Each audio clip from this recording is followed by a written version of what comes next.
Hello, welcome to the UK Value Investor YouTube channel. My name's John Kingham, and today I thought it would be good to have a look at the FTSE 100 to see if it's expensive or not. So what am I going to cover? A few things. First of all, why the CAPE ratio is a good metric. The cyclically adjusted PE ratio, why I like to use that for valuing indices. Then I'm going to have a look at the FTSE 100's CAPE specifically, whether that's high or low, and that then tells us whether the FTSE 100 is cheap or expensive or somewhere in between, and then how that might impact future returns. So first of all, the usual disclaimer, your capital is at risk when you invest. This video is for informational and educational purposes only. Nothing in this video is financial advice. You should do your own research or talk to a qualified financial advisor before making investment decisions. So, CAPE. Why is CAPE a good valuation metric? Basically, CAPE is similar to the standard PE ratio, which most investors know about, and most investors understand that a high PE ratio is expensive, and a low PE ratio is cheap. Although obviously there's much more to it than that. So we've cyclically adjusted with the cyclically adjusted PE ratio, or CAPE. We look at cyclically adjusted earnings instead of last year's earnings. So the standard P ratio just looks at last year's earnings.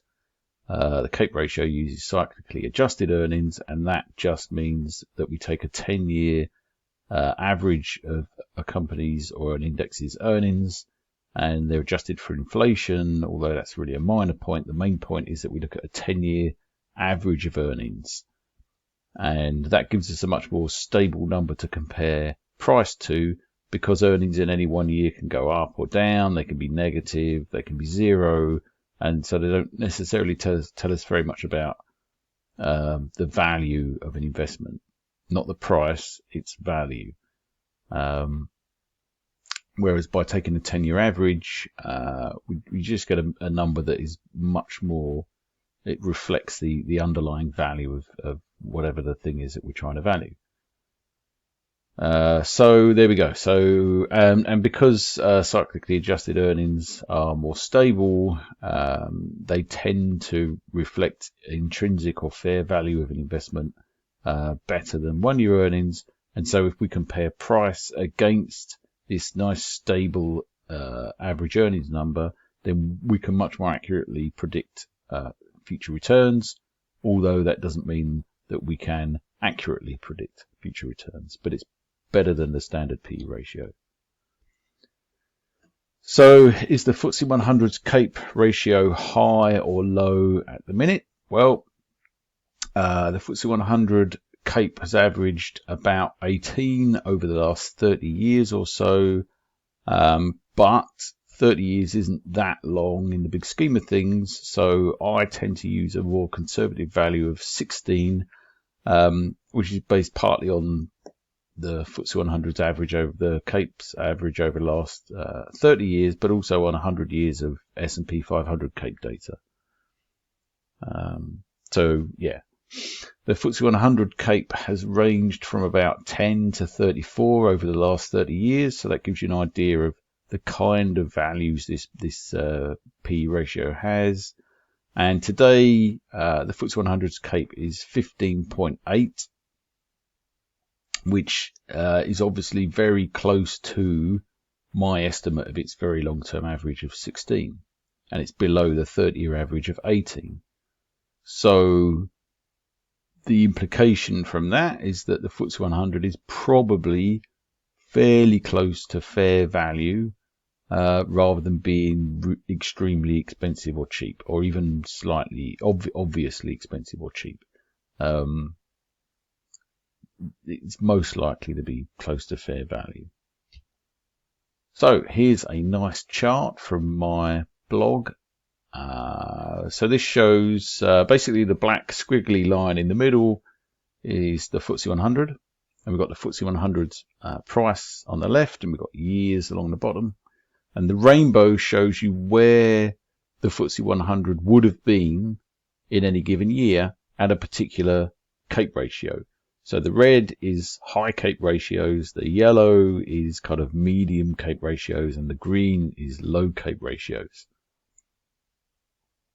And so, for example, in the year 2000, the CAPE ratio was obviously right at the top of its normal range. The normal range is, I go from about half to double the average. That's what it tends to be, the kind of normal range that you get. So from about 8 to 32-ish. And in 2000, it reached 34, so it's slightly above the top end of that range. Or for example, if you look at 2009, the index fell in the crash in the financial crisis, and so it was down into the green zone. So CAPE was quite low. And as you can see, obviously, because earnings go up over time, you've got inflation and real economic growth, then that's why the CAPE ratio tends to go up and to the right. Although in recent years it's been a bit flat, but whether that's a temporary thing to do with Brexit and the pandemic and whatever, we'll only find out in the longer term. But as you can see, that when the FTSE 100's CAPE is towards the upper end of the range, then it's because of mean reversion, because these things tend to float around their average, it's much more likely that CAPE is going to decline in the years ahead. So that means that's effectively a headwind for the FTSE 100. So even though a cyclically adjusted earnings go up over the years, so from between, say, the year 2000 to about the year 2010, cyclically adjusted earnings went up quite a bit. But the index was down because it went from a very high CAPE ratio to a medium or slightly low CAPE ratio. And then you get the opposite effect from 2009, which is where cyclically adjusted earnings have continued to go up, but the market's gone up faster because the CAPE ratio has reverted back towards more normal valuations from a very low valuation in 2009 to a more medium valuation today. So as I just briefly explained, whether the CAPE ratio is high or low has an impact on future returns. So let's talk about future returns until the year 2031. So if we assume that over the next 10 years, UK inflation stays close to the Bank of England's 2% target, and if we also assume that the FTSE 100's earnings grow at about the average rate of 2.5% above inflation, which is what they tended to do in the past, then we're able to extrapolate our earnings into the future, and then we can come up with some scenarios based on those earnings, those projected earnings, and the CAPE ratio. So if we assume that in 2031 the UK market is in another bubble like it was in the dot-com bubble, then CAPE might be about 32, and that would put the FTSE 100 at 22,500 in the year 2031. If we have a benign valuation in 2031, much like we've got today, then CAPE would be about 16, and the FTSE 100 would be slightly over 11,000. If in 2031 there's a pandemic or something really bad and the market crashes, then the CAPE ratio could be as low as 8, and the FTSE 100 could be as low as 5,500, even 10 years from now.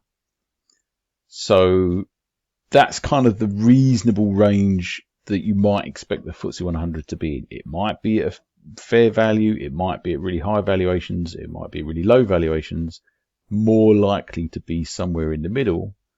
So there is a small chance that the FTSE 100 might produce no growth for the next 10 years, just like it's done for the last 20 years.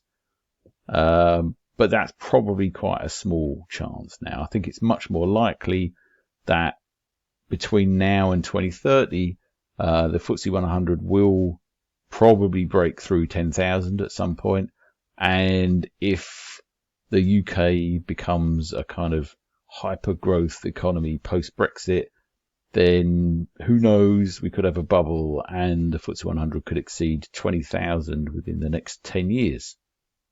That would be interesting. So let's briefly wrap up and review what I said, what we covered today. The first one is the fact that the FTSE 100 is near record highs, and that's irrelevant. Actually, we didn't cover that.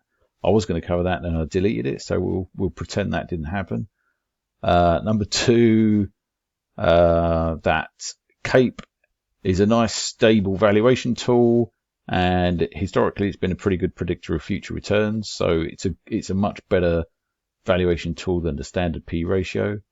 The FTSE 100's CAPE is currently 15.8, which is about average. So the FTSE 100 is probably close to fair value and isn't obviously expensive or cheap at the moment, despite near record high prices. There's a small chance that the FTSE 100 will be lower in 2031, but I think it's more likely to break through 10,000, and there's a small chance it could break through 20,000 by 2031. So there we go. That's all for today. Thank you for watching, and if you like this video, please hit the like button, and I will see you next time. Goodbye.